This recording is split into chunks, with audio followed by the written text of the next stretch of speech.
Hello everyone, Jolene here from Bookworm Adventure Girl. Welcome back, and if you are new, thanks for checking out my channel.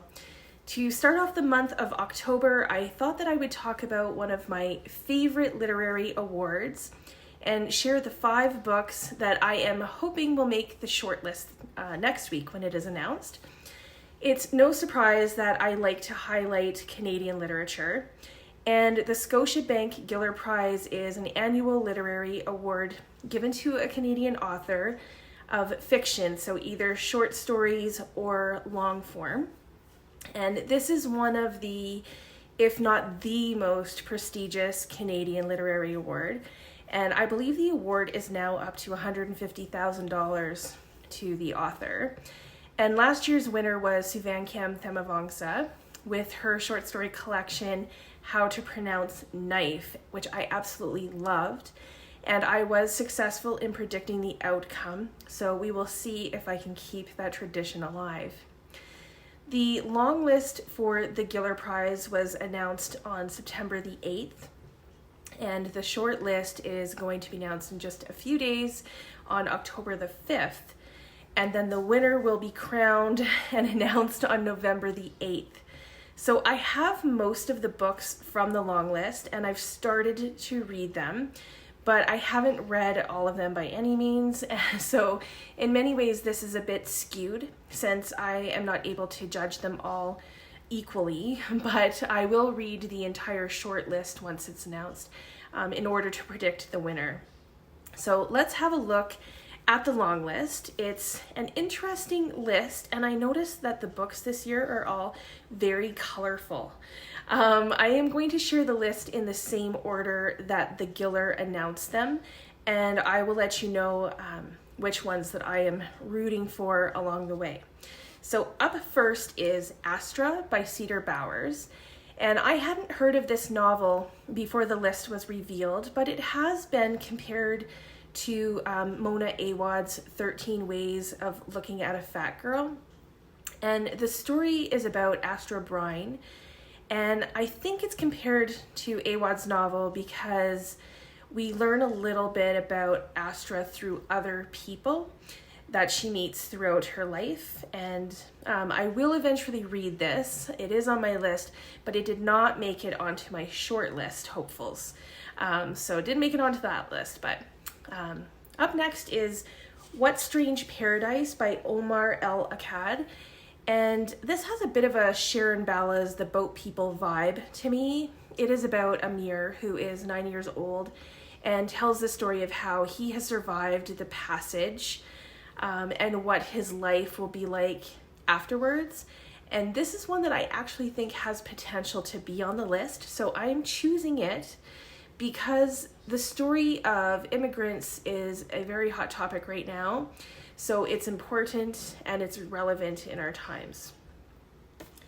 Third on the list is a short story collection by Angélique Lalonde called Glorious Frazzled Beings, and there are only 3 short story collections out of the 15 books listed, so I do think that at least one of those collections will make it to the short list.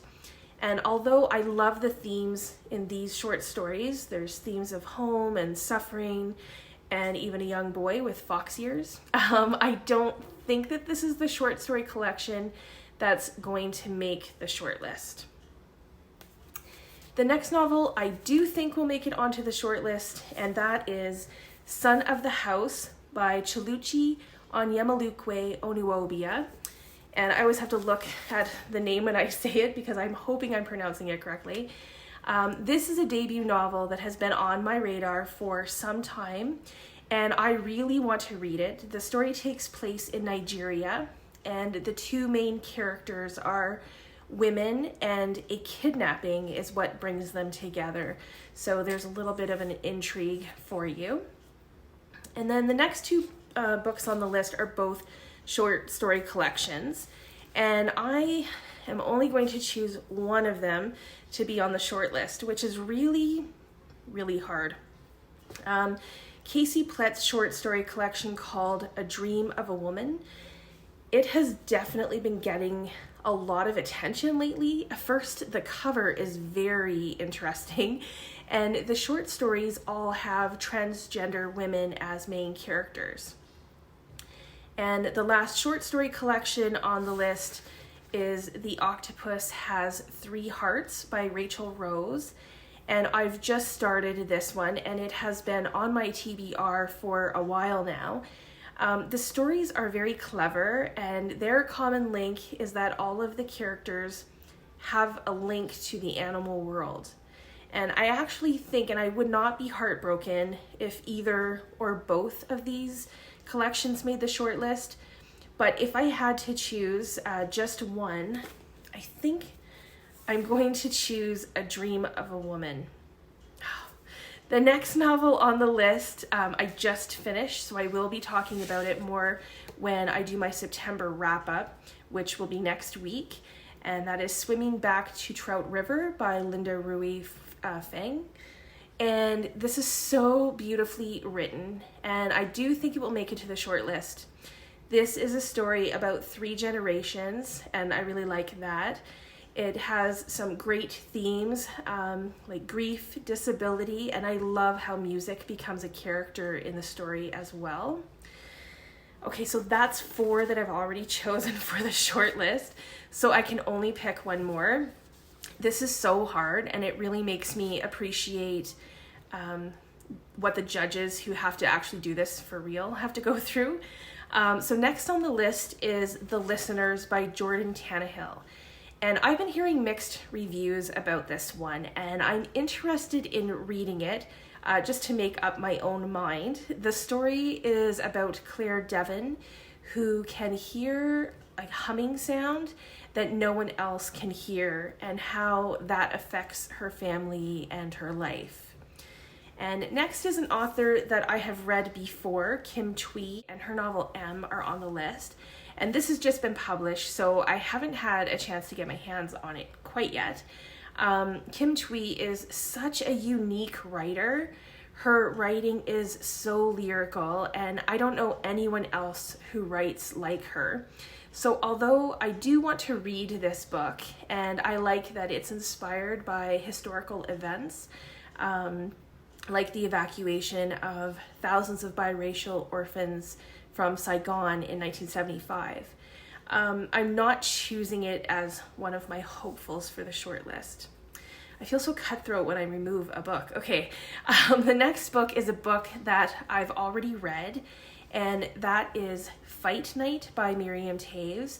And again, I will share more about this novel when I do my wrap-up, but I will just say maybe 2 things about this. So this is another great novel about 3 generations, and I think it's my favorite Taves novel that I've read so far. Now, I already put a novel about 3 generations on the shortlist hopefuls, so I am not going to put Fight Night on this one. So that leaves us with the final 2 books on the list, and I can only choose one of them. So we have Katherena Vermette's novel, The Strangers, and Aimee Wall's Wee Jane. And I do own Wee Jane, but it is somewhere in a box, and I'm not sure what that box is. So The Strangers was just published, so I don't have that novel yet. Both of these novels are high on my TBR pile. The Strangers is about Cedar, her mother and sister, who through foster care and a youth detention center, and because of addiction, they all find themselves surrounded by strangers. And Wee Jane takes place in Newfoundland, and it tells the story of an underground movement in the 60s where women who were always called Jane were performing abortions.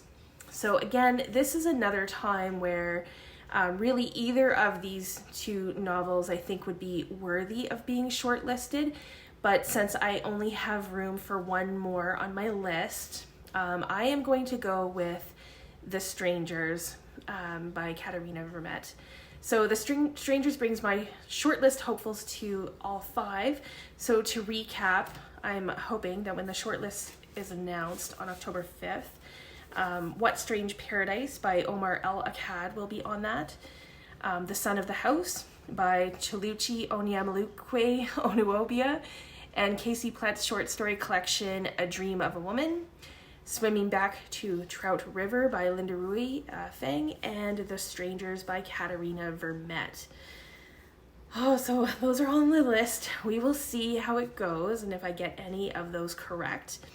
I will leave the entire long list below, along with links to the Giller's website and the link to important dates for the shortlist and the announcement of the winner for anyone who wants to follow that. Please let me know if you have read any of the books on the long list, and let me know if you are hoping that certain books get chosen for the shortlist. I would love to hear what you have to say. Thanks again for watching. I look forward to chatting with you in the comments. Enjoy the rest of your day, and don't forget to make every day an adventure.